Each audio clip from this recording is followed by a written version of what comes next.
پتہ ہے بندہ نیک کون ہوتا ہے؟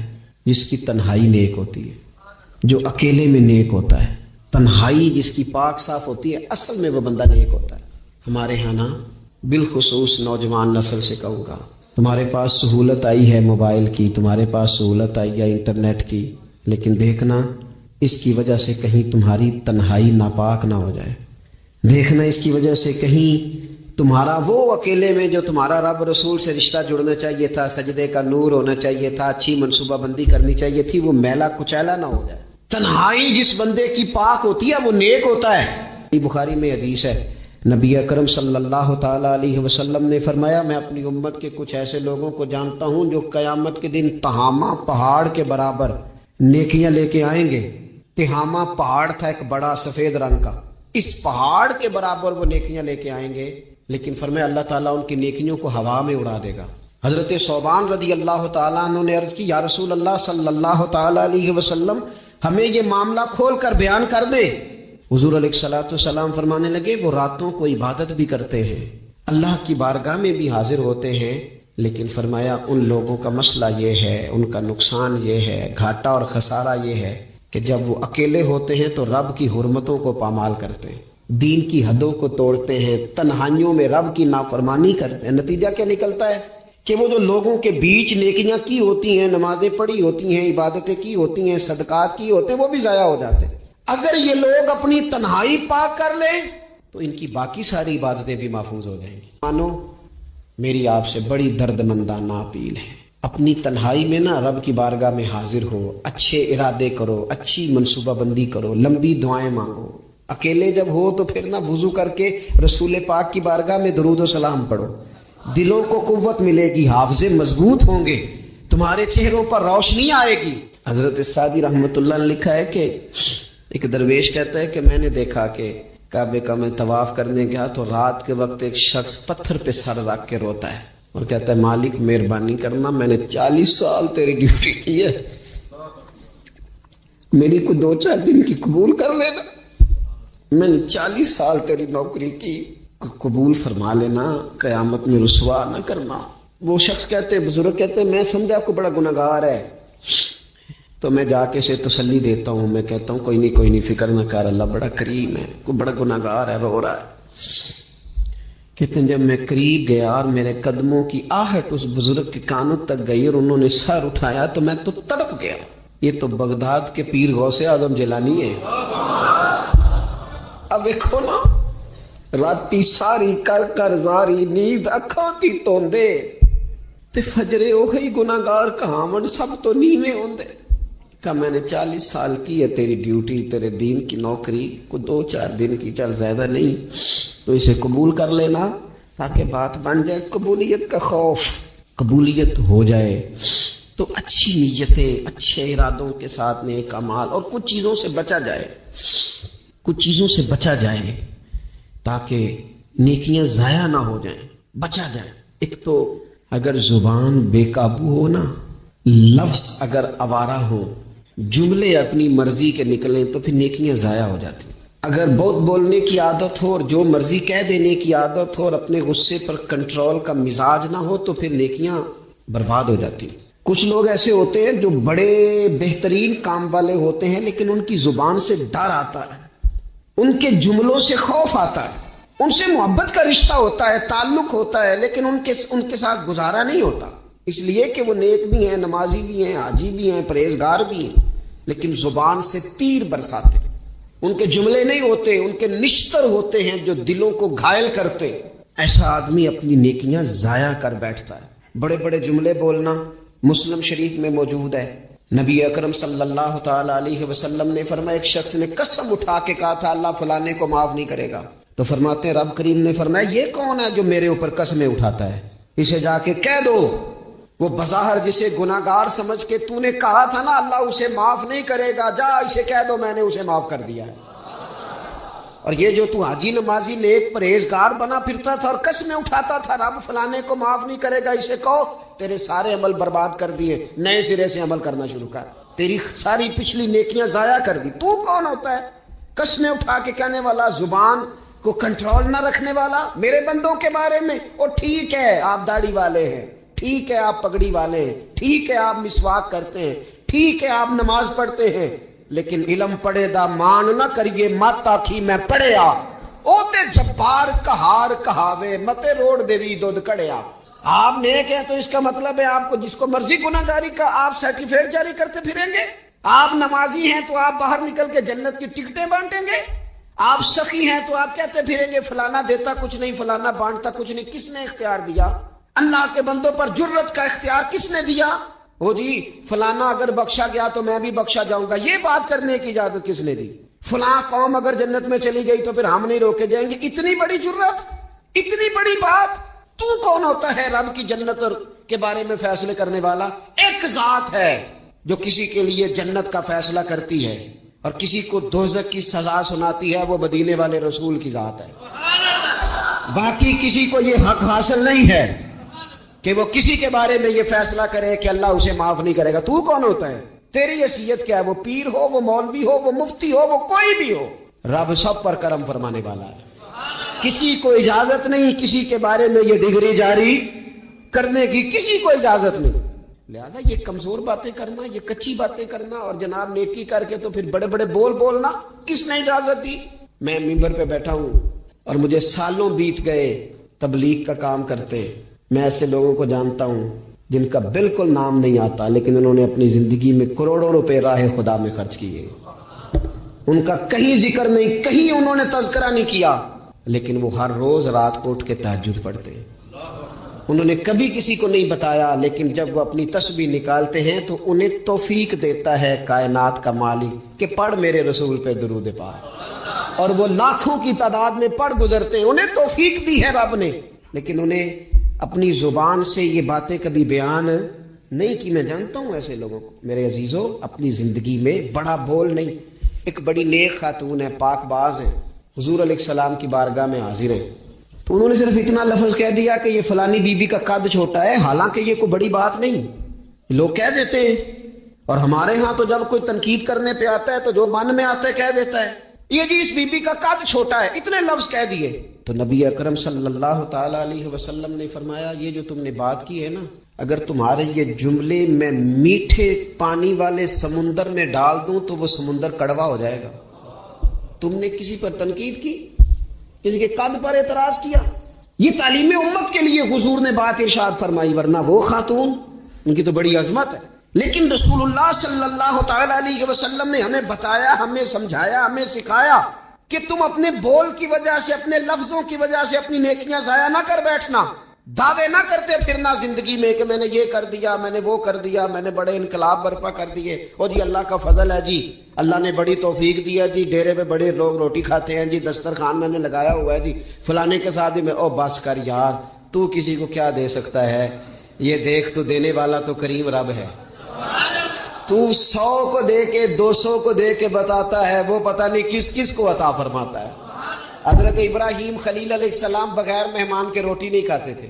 ایک دن مہمان آیا، یہ نبیوں کی شان ہے، پیغمبروں کی شان ہے۔ ایک دن مہمان آیا تو فرمانے لگے بسم اللہ پڑھ، وہ کسی اور نظریے کا تھا، نہ پڑھ سکا، فرمانے لگے جا کہیں اور روٹی کھا لے، اگر نہیں پڑھتا تو۔ اٹھ کے چلا گیا تو رب کریم نے فرمایا خلیل کتنی عمر ہو گئی اس بندے کی؟ مالک بوڑھا ہو گیا ہے، فرمایا اس نے کبھی میرا نام نہیں لیا، میں نے تو ٹکر کبھی بند نہیں کیا، میں نے تو نہیں کبھی بند کیا، میں تو دیتا ہوں، عطا کرتا ہوں۔ یہاں لوگ کہتے ہیں جا تیری تنخواہ کاٹی گئی، یہاں لوگ کہتے ہیں جا تیرے اتنے دن کے فلاں معاملات ختم ہو گئے، جا نکل ادھر سے، میں دیکھتا ہوں کون تجھے روٹی پہ رکھتا ہوں۔ بس کر، واللہ خیر الرازقین، رزق دینے والا اور بہتر دینے والا میرا رب کریم ہے۔ اس لیے بڑے جملے نہیں، میرے نبی اکرم صلی اللہ تعالی علیہ وسلم نے فرمایا بے شک بڑے بول اور بری عادتیں تمہارے نیک اعمال کو اس طرح بگاڑ دیتی ہیں جس طرح سرکہ شہد کو بگاڑ دیتا ہے۔ لہذا میرے دوستو، عمل کرنا ہے پھر اسے چھپانا ہے، کیونکہ جس چیز کو بندہ چھپاتا ہے نا اسے قیمتی سمجھتا ہے۔ میرا دل کرتا ہے میں یہ بات روز کروں، مجھے پیاری بڑی لگتی ہے، روز کروں یہ بات۔ پاک رسول کی پاک اولاد، عزت والے نبی کا عزت والا گھرانہ، امام زین العابدین، اتنے اتنے موٹے موٹے پشت پر نشان تھے، موٹے موٹے، غسل دیا جا رہا تھا تو ساری کمر موٹے موٹے داغ۔ آج کل پیر کا چہرہ بھی نورانی ہونا بڑا ضروری ہے نا، نورانیوں نا او حضرت بلال بھی بڑے پیر ہیں، اگرچہ حبشی النسل ہیں پر بڑے پیر ہیں. لہذا یہ کچھ چیزیں ایسی ہیں جو لوگوں نے اپنی مرضی سے طے کر لی ہیں. اس میں شک نہیں کہ حضور نے فرمایا ہے کہ جسے دیکھ کے رب یاد آئے وہ اللہ کا ولی ہے. لیکن صرف گورے رنگ دیکھ کے رب یاد نہیں آتا، رنگ سانولا بھی ہو پر رب کے انوار برس رہے ہو تو رب یاد آ ہی جاتا ہے. اور میرے دوست یہ ذرا بات کو سمجھنا اور اسے یاد رکھنا. اتنے اتنے موٹے پشت پر نشان غسل دیا جا رہا ہے. لوگوں نے بیٹے سے پوچھا یہ حضرت صاحب کو کیا ہے؟ تو والد وہاں آرام فرمائے ہے جہاں غسل دیا جا رہا ہے. تو امام باقر رو پڑے، کہنے لگے میرے ابا جی نا اپنی پشت پر تھیلے رکھ کے نا اناج کے. کس کی بات کر رہا ہوں؟ حسین ابن علی کے بیٹے، کربلا میں بچنے والے میرے امام کے ایک صاحبزادے پشت پر بوریاں رکھ کے غریبوں کے گھروں میں پہنچا کے آتے. وہ صاحبزادہ صاحب آپ کہاں ہوتے تھے؟ فرماتے میں کہتا تھا میں نہ دے آؤں. فرماتے تھے نہیں، اگر تو دینے جائے گا اس غریب کا مجھے نام بھی بتانا پڑے گا جس کو میں لنگر دیتا ہوں. یہ میرا اور میرے رب کا راز ہے. میں اس ماڑے بندے کو رسوا کر دوں جس کی صرف بیٹیاں اسے رسوا کر دوں جو بیچارہ. فرمایا وہ مجھے بتاتے نہیں تھے. بڑھاپے تک پشت پر بوجھ رکھ کے انہوں نے نبی پاک کی امت کے گھروں تک پہنچایا ہے. میرے اسا فرمایا کرتے تھے کسی کی بیٹی کی شادی کرانی ہے پھر خود نہیں شادی پہ جانا. حضور کیوں؟ فرمانے لگے بچی کا باپ تو موسم کے پیچھے ہی بھاگتا رہے گا، خود نہ جانا، بس ٹھیک ہے پیچھے پیچھے رہنا، سامنے نہ آنا، پیچھے. میرے دوست کبھی بھی کوئی بڑا بول نہیں، اس سے نیکیاں. اور پھر ایک اور بات، دل اگر صاف نہ ہو تو بھی مالک نیکیاں قبول نہیں کرتا. پاک ہوئے تے پاک ہی ملدا ہی تے بنا پاکوں پاک نہیں ملدا. اے سارے وجود دے تون دے نالوں اکو تولا ٹکڑا دل دا. یہ جو پاکیزگی ہے نا دل کی، یہ نہ ہو تب بھی نیک اعمال اس کی بارگاہ میں قبول نہیں ہوتے. نیک اعمال کی قبولیت کے لیے دل کا صاف ہونا، کشادہ ہونا، کھلا ہونا یہ بھی ضروری ہے. دل میں بوجھ ہو، عداوت ہو، حسد ہو، لوگوں کے لیے کینہ بھرا ہوا ہو اور اعمال قبول ہو جائیں نہ. اس کریم کے کچھ فیصلے ہیں، وہ اعمال کی قبولیت کے آداب بتاتا ہے. وہ کہتے ہیں میری مرضی سے کرو گے تو میں قبول کروں گا. حدیث پاک آپ کو صحیح مسلم میں ملے گی.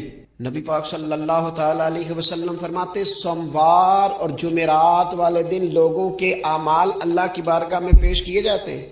دو مسلمانوں کے، دو بھائیوں کے اعمال رب کی بارگاہ میں پیش کیے جاتے ہیں. اعمال ہیں، نیک اعمال ہے، نیکی ہے، نماز ہے، روزہ ہے، حج ہے، زکوٰۃ ہے، صدقات ہے. وہ نیک اعمال اللہ کی بارگاہ میں جمعرات اور پیر کو پیش کیے جاتے ہیں. رب کریم فرماتے ٹھہر جو ذرا ان کے اعمال کو روک دو. یا اللہ کیوں؟ فرمائے اس لیے کہ ان کے آپس میں نا دلوں میں نفرت ہے، گھٹن ہے، عداوت ہے. ان کو ذرا مہلت دو، یہ پہلے صلح کر لیں پھر ان کے اعمال بھی قبول کر لیں گے. کہ نہ عداوتیں پالی ہوئی ہیں، اپنے دلوں کے اندر گھٹن پیدا کی ہوئی. اختلاف کہاں نہیں ہوتا لیکن نفرتیں پیدا کر لینا. کیا جرم کیا ہے بھائی نے؟ کون سا کفر کر بیٹھے ہیں رشتہ دار؟ کون سی ایسی بات نکل گئی ہے جو زندگی کے ناطے توڑ کے بیٹھ گئے ہم؟ رب کہتا ہے نہیں قبول ہوں گے ابھی اس کے اعمال، روک دو جب تک یہ آپس میں صلح نہ کر لے. مسجد میں بھی پابندی سے آؤ، فجر کی جماعت بھی نہیں چھوٹنی چاہیے، جمعے والے دن بھی وقت پہ آؤ.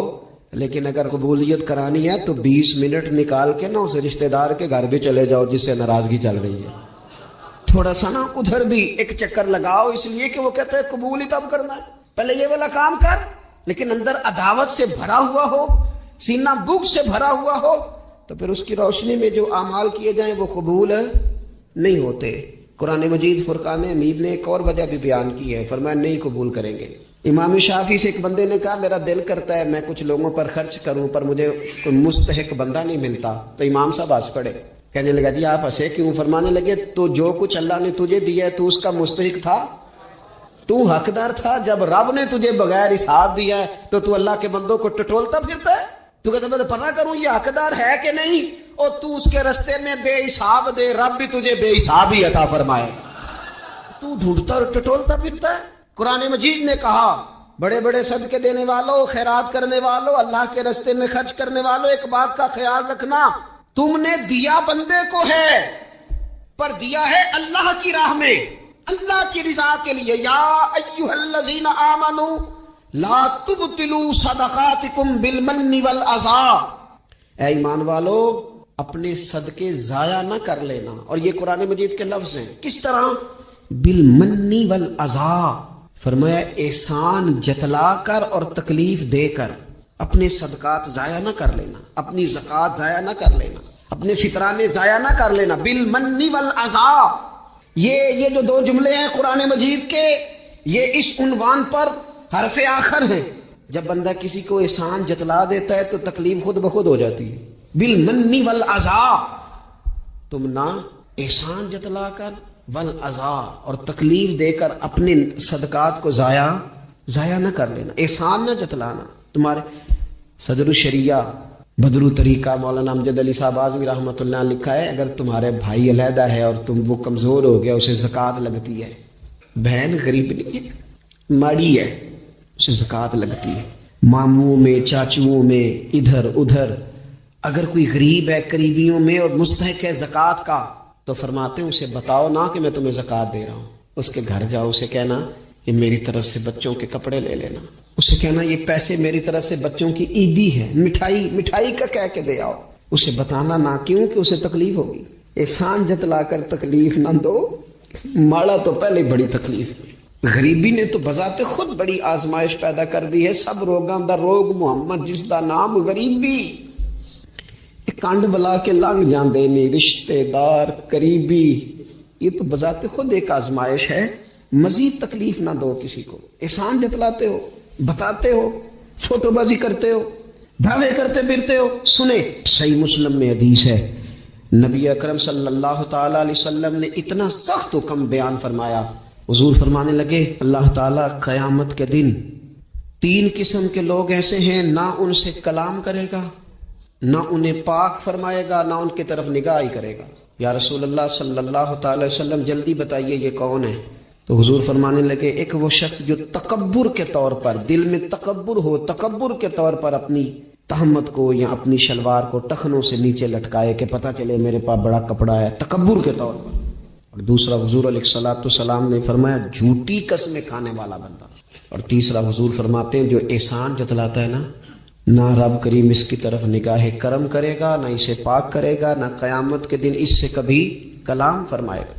ایسے لوگوں کی نیکیاں اللہ قبول نہیں فرماتا. اور ایک حدیث پاک اور سنیے، صحیح بخاری میں موجود ہے. اللہ کے پیارے رسول صلی اللہ تعالی علیہ وسلم، یہ اگر ناراض نہ ہو تو نوجوان ذرا غور کرے میری بات پر. میں ظاہر ہے معاشرے کا حصہ ہوں، سوسائٹی میں رہتا ہوں، کچھ چیزوں کو میں قریب سے جانتا ہوں. پتہ ہے بندہ نیک کون ہوتا ہے؟ جس کی تنہائی نیک ہوتی ہے، جو اکیلے میں نیک ہوتا ہے. تنہائی جس کی پاک صاف ہوتی ہے، اصل میں وہ بندہ نیک ہوتا ہے. ہمارے ہاں نا بالخصوص نوجوان نسل سے کہوں گا، تمہارے پاس سہولت آئی ہے موبائل کی، تمہارے پاس سہولت آئی ہے انٹرنیٹ کی، لیکن دیکھنا اس کی وجہ سے کہیں تمہاری تنہائی ناپاک نہ ہو جائے. دیکھنا اس کی وجہ سے کہیں تمہارا وہ اکیلے میں جو تمہارا رب رسول سے رشتہ جڑنا چاہیے تھا، سجدے کا نور ہونا چاہیے تھا، اچھی منصوبہ بندی کرنی چاہیے تھی، وہ میلا کچیلا نہ ہو جائے. تنہائی جس بندے کی پاک ہوتی ہے وہ نیک ہوتا ہے. محفل میں تو ساری اچھی باتیں کرتے ہیں، محفل میں تو سارے لوگ ہی نیک ہوتے ہیں. یہ صحیح بخاری میں حدیث ہے، نبی اکرم صلی اللہ تعالی علیہ وسلم نے فرمایا میں اپنی امت کے کچھ ایسے لوگوں کو جانتا ہوں جو قیامت کے دن تہامہ پہاڑ کے برابر نیکیاں لے کے آئیں گے.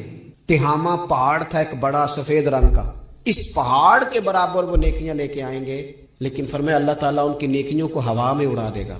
حضرت ثوبان رضی اللہ تعالیٰ عنہ نے عرض کی یا رسول اللہ صلی اللہ تعالیٰ علیہ وسلم ہمیں یہ معاملہ کھول کر بیان کر دے.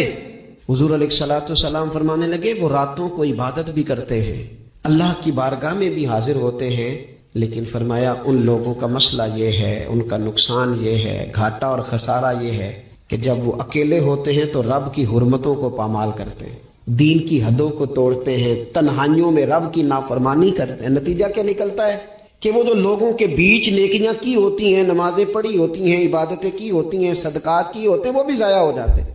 اگر یہ لوگ اپنی تنہائی پاک کر لیں تو ان کی باقی ساری عبادتیں بھی محفوظ ہو جائیں گی. اپنی تنہائی پر توجہ دیں. اپنی بالخصوص نوجوانوں، میری آپ سے بڑی درد مندانہ اپیل ہے، اپنی تنہائی میں نا رب کی بارگاہ میں حاضر ہو، اچھے ارادے کرو، اچھی منصوبہ بندی کرو، لمبی دعائیں مانگو۔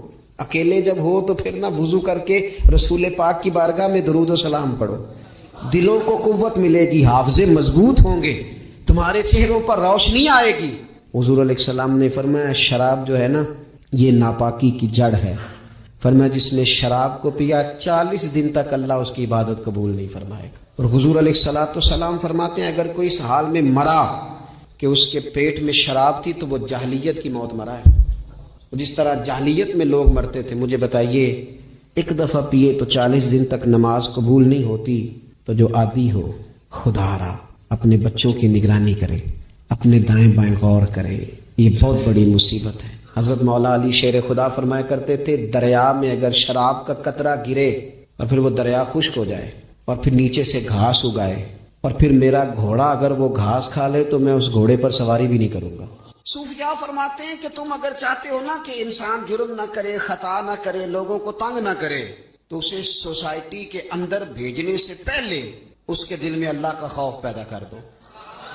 اگر اس کے دل میں تم خدا کا خوف پیدا کر دو گے پھر تم اسے جہاں بھی چھوڑ دو گے وہ کوئی نقصان نہیں کرے گا، لیکن اگر خوف خدا نہیں نہ ہوگا، اگر اللہ کا ڈر نہیں ہوگا، پھر وہ لوگ دیکھتے ہیں کہ لوگوں کو کیسے مطمئن کیا جائے، لوگوں کی آنکھوں میں دھول کیسے جھونکی جائے، وقتی طور پر ایسے پروگرام بنا لیے جائیں جن سے لوگ مطمئن ہو جائیں، تھوڑا سا لوگوں کو موٹیویٹ کر دیا، کوئی تھوڑا سا بتا دیا، کوئی تھوڑا ریلیف دے دیا، کچھ تھوڑی سی ایسی کہانی بنا دی جس سے ووٹر مطمئن ہو جائیں، لیکن فی نفس سے ہی بندہ نیک کب ہوتا ہے؟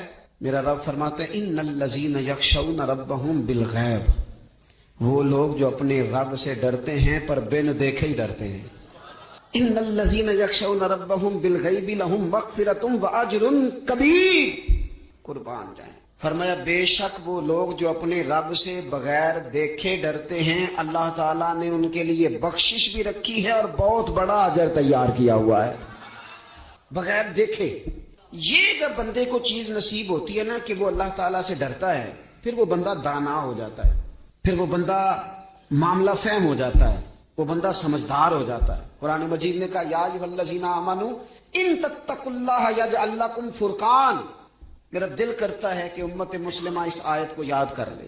رب فرماتا ہے اے ایمان والو اگر تم اللہ سے ڈرو گے نا تو اللہ تعالیٰ تمہیں حق اور باطل میں تمیز کرنے کی قوت عطا فرما دے گا۔ تم اپنے دل میں رب کو جواب دینے کا تصور پیدا کرو، اللہ تمہارے فیصلے درست کرا دے گا۔ اور میرے نبی پاک صلی اللہ تعالی علیہ وسلم نے فرمایا یہ جو اللہ کا خوف ہے نا یہ حکمت کی بنیاد ہے، یہ دانائی کی بنیاد اللہ کا خوف ہے، یہ بنیاد ہے، اس کی وجہ سے لوگ دانا ہوتے ہیں۔ اگر وہ رب کریم سے ڈرنے لگے تو اللہ انہیں بصیرت کی روشنی دے گا۔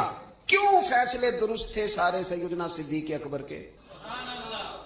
اس لیے درست تھے کہ ان کے دلوں میں رب کا خوف موجود تھا۔ بڑی فضیلتیں انہیں حاصل تھی، بڑی عظمتیں حاصل تھی، لیکن کسی جگہ بھی کسی مقام پر بھی ان کے قدم لڑکھڑاتے کیوں نہیں تھے؟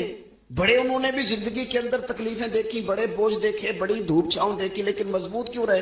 حضرت سعد بن ربیع رضی اللہ تعالیٰ عنہ ایک جنگ میں شہید ہو گئے تھے، جنگ احد میں۔ تو ان کی بیٹی ایک دن آئی حضرت صدیق اکبر کے پاس، امیر المومنین کے پاس کسی کام سے، تو جناب سیدنا صدیق اکبر رضی اللہ تعالیٰ عنہ نے چادر بچھا کے اس بیٹی کو بٹھایا اور خود حضرت صدیق اکبر چادر سے نیچے بیٹھ گئے، خود زمین پہ ہیں، اسے آپ نے اعزاز کے ساتھ کپڑے پہ بٹھا رکھا ہے۔ حضرت عمر فاروق رضی اللہ تعالیٰ عنہ آئے اور آ کے عرض کرنے لگے حضور یہ خاتون کون ہے، بیٹی کون ہے جس کو آپ نے اس قدر زیادہ فضیلت کی جگہ پہ بٹھایا ہے؟ تو حضرت صدیق اکبر رضی اللہ تعالیٰ عنہ فرمانے لگے کہ یہ اس شخص کی بیٹی ہے جو تم سے بھی افضل تھا، مجھ سے بھی افضل تھا۔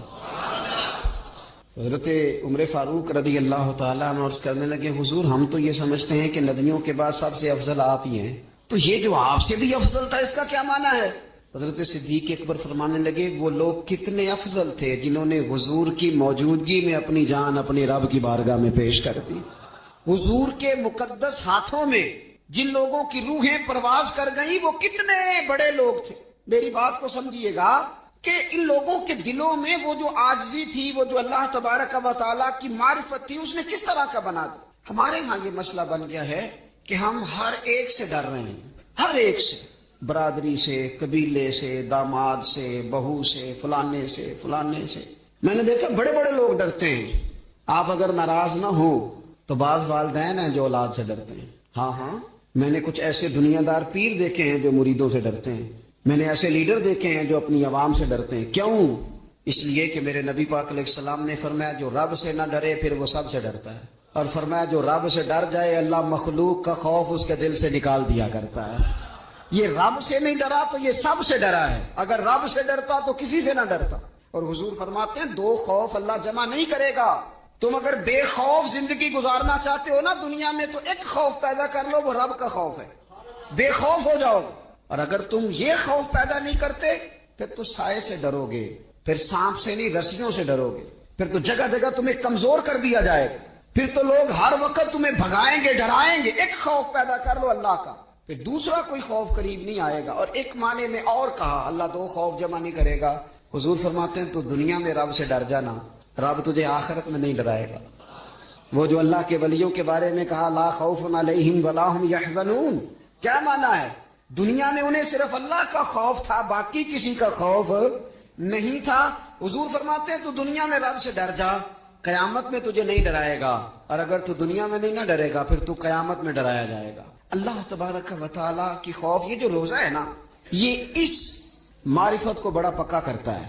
گھر میں کوئی بندہ موجود نہیں، باورچی خانے میں بہترین کھانا مرضی کا پڑا ہے، فریزر پھلوں سے بھرا ہوا ہے، ہر چیز موجود ہے اور بھوک بھی پوری شدت کی ہے، پیاس بھی پوری لگی ہے. اور چل نہ تو کھا لینا، اور تیرے جائز پیسوں کا ہے، کھا لے. کیوں نہیں کھاتا؟ اس لیے نہیں کھاتا کہ میرا رب مجھے دیکھ رہا ہے. اللہ کرے روزے داروں یہ پریکٹس ہو جائے کہ جب تو اپنا جائز مال اس لیے نہیں کھاتا کہ رب نے روکا ہے اور وہ دیکھ رہا ہے نہیں کھانا، پھر تو کسی کا ناجائز مال کیسے کھا سکتا ہے؟ رب نے تجھے روکا بھی ہے اور رب تجھے دیکھ بھی رہا ہے. پھر تو غیر کا کیسے کھا سکتا ہے جب تو اپنا جائز نہیں کھاتا کہ اللہ دیکھ رہا ہے؟ تو دوسروں کا ناجائز اور حرام کیسے کھائے گا حالانکہ اللہ دیکھ رہا ہے؟ اگر یہ تصور دل میں پیدا ہو جائے، یہ ذوق اگر کسی بندے کو نصیب ہو جائے تو پھر پتہ کیا ہوتا ہے؟ پھر بندہ عالم ہو جاتا ہے.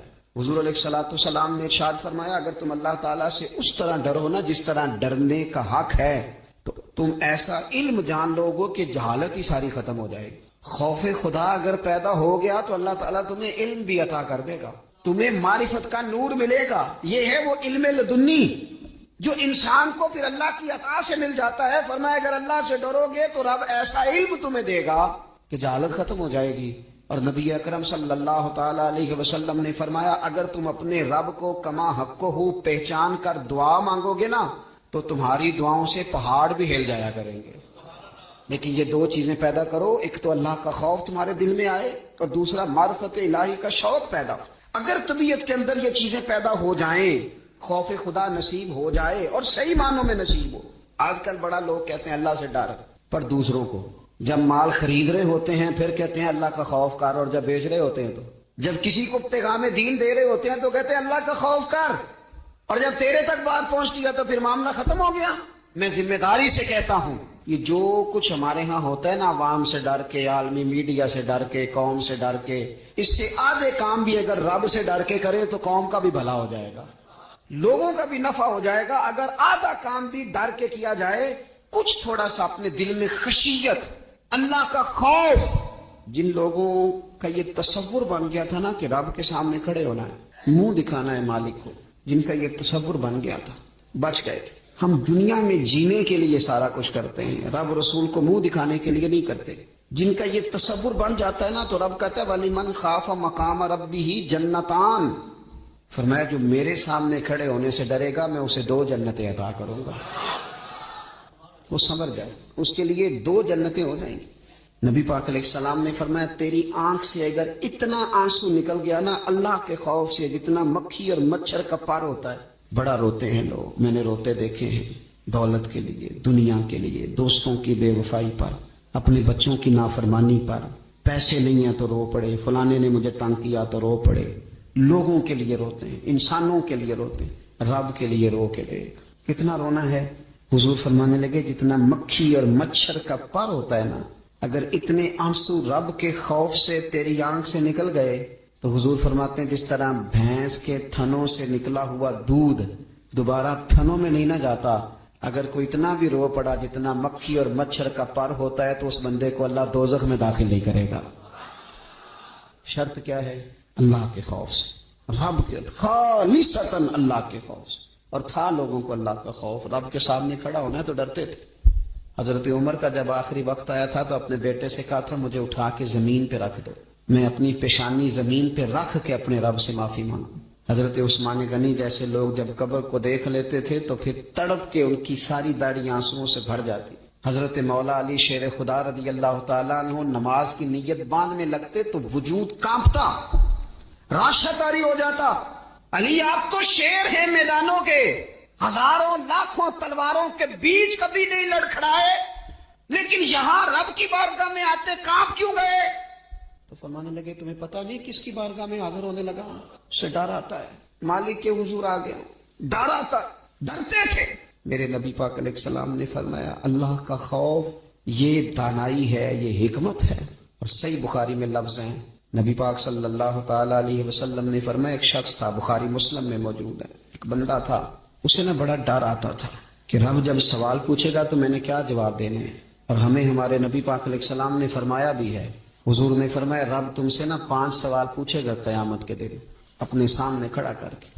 ساری تیاری لائق بچے بھی جب کر لیتے ہیں پیپر دینے کی، ذہین بچے ساری تیاری کر کے تو کمرہ امتحان میں جاتے ہوئے پھر بھی ڈرتے ہیں اور کہتے ہیں حضرت صاحب دعا کرنا میرا پیپر ہے۔ بچہ لائق بھی ہے، محنتی بھی ہے، تیاری بھی، لیکن ڈر آتا ہے۔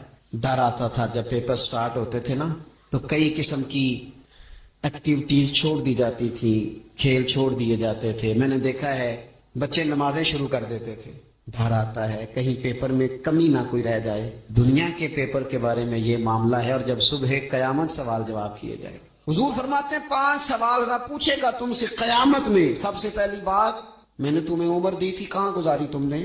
ضائع کر دیا ٹائم سارا، ادھر ادھر بھاگتے آتے جاتے مال کماتے۔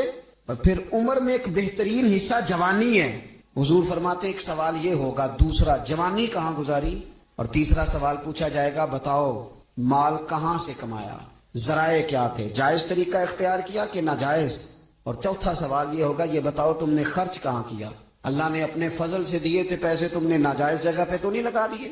اور 5واں سوال یہ ہوگا کہ جو تمہیں پتا تھا، جو تم جانتے تھے، جس کا تمہیں علم تھا، جس کا تمہیں شعور تھا، بتاؤ تم نے اپنے علم پر عمل کتنا کیا۔ میرے عزیز یہ 5 سوال نبی پاک علیہ السلام فرماتے ہیں ایک بندہ تھا جو بڑا ڈرتا تھا رب کی بارگاہ میں کھڑا ہونے سے، اتنا ڈرتا تھا کہ خوف طاری ہو گیا، اس پر خشیت پیدا ہو گئی۔ اس نے اپنے بچوں سے کہا جب میں مر جاؤں یہ صحیح حدیث میں موجود ہے، جب میں مر جاؤں تو مجھے جلا دینا، اور پھر اگر میرے وجود کا کچھ حصہ بچ جائے تو اسے پیس دینا، پھر اسے ہوا میں اڑا دینا، مجھے ختم کر دینا، میں اپنے رب کی بارگاہ میں کھڑا ہو کے سوالوں کا جواب نہیں دے سکتا۔ پتا تے سارا ہے نا سردار نو کیتیاں دا، من دانم کے من دانم، جو اعمال کیے ہیں اس کی خبر تو ہے نا، باقیوں کو شک ہے کہ اس میں گناہ کیا ہوگا، پر ہمیں اپنا تو پاک ہے نا، پتا تو سارا ہے نا۔ کہا میں نہیں کھڑا ہو سکتا اس کے حضور، مجھے جلا دینا، میری راکھ بھی بہا دینا، اڑا دینا ہواؤں میں۔ نبی پاک علیہ السلام فرماتے بندہ تھا سچا، یہ کام اس نے کیا اللہ سے ڈر کے۔ کریم محبوب علیہ السلام فرمانے لگے اللہ تعالیٰ قیامت کے دن ذرات کو حکم دے گا کہ اس کے وجود کے ذرے جمع کرو، اس کا وجود جمع کیا جائے گا، جس رب نے پہلے بنایا ہے وہ دوبارہ بنانے پر بھی قادر ہے۔ اس کے ذرات کو جمع کر کے گوشت پوشت دے کے وجود دے کے کھڑا کر کے اللہ پوچھے گا بتا یہ کام کرنے کا تجھے کس نے کہا؟ عرض کرے گا مالک میں ڈر گیا تھا نا، تیری بارگاہ میں کھڑا ہوں، سوالوں کے جواب دوں، یہ کام مشکل تھا، میں ڈر گیا۔ تو نبی پاک صلی اللہ تعالی علیہ وسلم فرمانے لگے رب فرمائے گا فرشتوں کہ میرا بندہ سچ کہتا ہے، یہ واقعی مجھ سے ڈر گیا تھا، گواہ ہو جاؤ میں نے اس کے لیے جنت کا فیصلہ کر دیا۔ اپنی طبیعت میں، اپنے مزاج میں، اور یہ خوف خدا گھر سے شروع کریں، بیوی سے گفتگو کرتے بھی اللہ سے ڈریں، ماں باپ کے حقوق ادا کرتے بھی اللہ سے ڈریں۔ اگر اللہ نے آپ کو وسعت دی ہے، بہن بھائی کمزور رہ گئے ہیں تو اللہ سے ڈریں اس مسئلے میں۔ اگر اللہ تعالیٰ نے آپ کو کسی شخص کے اوپر حاکم بنایا ہے، کوئی آپ کا ملازم ہے، کسی شخص کو آپ کے پاس ڈیوٹی کرنا پڑتی ہے تو اس کے بارے میں اللہ سے ڈرے. میرے نبی پاک علیہ السلام نے اپنے ظاہری وصال کے وقت جو وصیتیں فرمائی تھی، فرمایا تھا عورتوں کے بارے میں رب سے ڈرنا، اپنے غلاموں کے بارے میں، ملازمین کے بارے میں رب سے ڈرنا، اور آپ کے پاس میرے پاس جو امانتیں ہیں ان امانتوں کے بارے میں رب سے ڈرے. اور ہمارے پاس جو دین کی امانت آئی ہے، ہمیں جو نبی پاک کا امتی بنایا گیا ہے، ہمیں جو کہا گیا ہے کہ تم رسول اللہ صلی اللہ علیہ وسلم کے اعلیٰ اخلاق پہ عمل کرنا، تو ڈرو نہ اس بات سے. اتنے عظیم رسول کے امتی ہو کر ہمارے حالات کیا ہیں، ہماری کیفیات کیا ہیں. آپ یقین کریں، زندگی گزر گئی لوگوں کی روتے پر دنیا داری کے لیے، گھر کے حالات کے لیے، اپنی عزت کے لیے. کاش کبھی رب کے لیے بھی روئے ہوتے، کبھی اس کے خوف میں روئے ہوتے. نبی پاک علیہ السلام کے صحابہ پر نہ خوف طاری تھا اللہ کا، اور وہ خوف غلبہ کرتا تھا، باتوں میں نہیں، تقریروں میں نہیں، نشستن گفتن برخاستن نہیں، لوگوں کو دکھانے بتانے کے لیے نہیں، اپنے دنیاوی معاملات کو بہتر کرنے کے لیے نہیں، بلکہ رب کا خوف ان لوگوں پر طاری ہوتا تھا. اللہ کے محبوب علیہ الصلوۃ والسلام نے نا آیہ مقدسہ تلاوت کی، یا ایھا الذین آمنوا قوا انفسکم واہلیکم نارا وقودھا الناس والحجارہ. اے ایمان والو، خود بھی دوزخ کی آگ سے بچو اور اپنے گھر والوں کو بھی بچاؤ، اور اس آگ سے بچو جس کا ایندھن آدمی اور پتھر ہیں. تو ایک نوجوان صحابی نے سنا تو وہ ڈر گئے، کانپ گئے، اتنا ڈرے کہ کانپ کر بے ہوش ہو گئے قرآن پاک سن کر. حضور علیہ السلام نے ان کے دل پر ہاتھ رکھا تو دل دھڑک رہا تھا. حضور فرمانے لگے، پڑھنا کلمہ لا الہ الا اللہ محمد رسول اللہ صلی اللہ تعالی علیہ وسلم. صحابہ نے عرض کی، یا رسول اللہ صلی اللہ علیہ وسلم جی ہم سے سبقت لے گیا. حضور فرمانے لگے، یہ رب سے ڈرا ہے، رب نے اس کے لیے جنت کا فیصلہ فرما دیا. جب انسان کبھی رو پڑے نا اللہ، میں آپ سے عرض کروں، رونا بھی بڑا ضروری ہے. قرآن کہتا ہے فَلْيَضْحَكُوا قَلِيلًا وَلْيَبْكُوا كَثِيرًا. زیادہ رویا کرو، تھوڑا ہنسا کرو. زیادہ ہنسنے سے دل مردہ ہوتے ہیں. تھوڑا سا نا، کبھی تنہائی میں بیٹھ کے اپنے رب کو، کسی نے کہا تھا کہ الجھے ہوئے لوگوں سے گریزاں نہ ہوا کر، اور حالات کی قبروں کے یہ کتبے بھی پڑھا کر. ہر وقت کا ہنسنا تجھے برباد نہ کر دے. تنہائی کے لمحے ہوں تو کبھی رو بھی لیا کر. کبھی اکیلے میں نا رونا بھی چاہیے. یہ جو رونا ہوتا ہے نا، رونا دل دی میل گواوے، نالے وچھڑے یار ملاوے. کبھی نہ بندے کو رونا. حضرت سعدی شرازی نہ سخی بڑے تھے، تو قرضہ اٹھا اٹھا کے بھی سخاوت کرتے تھے. ایک دن سارے لوگ آ کے بیٹھ گئے، بابا ہمارے پیسے دے. سارے لوگ آ کے جمع ہو گئے. انہوں نے کہا بابا پیسے بتو. وہ سارے پیسے مانگ رہے ہیں. تو حضرت سعدی شرازی کہہ رہے ہیں، یار انہیں کھلایا کچھ نہیں. کبھی ان کو کچھ کھانے مہمان آئے نا. ایک نوجوان چھوٹا سا لڑکا وہ کچھ بیچ رہا تھا، بیچتا بیچتا آ گیا حضرت سعدی کے پاس آ کے. اس نے کہا بندے زیادہ جمع ہو تو لوگ وہاں سٹال نہیں لگا لیتے، چلو دکان.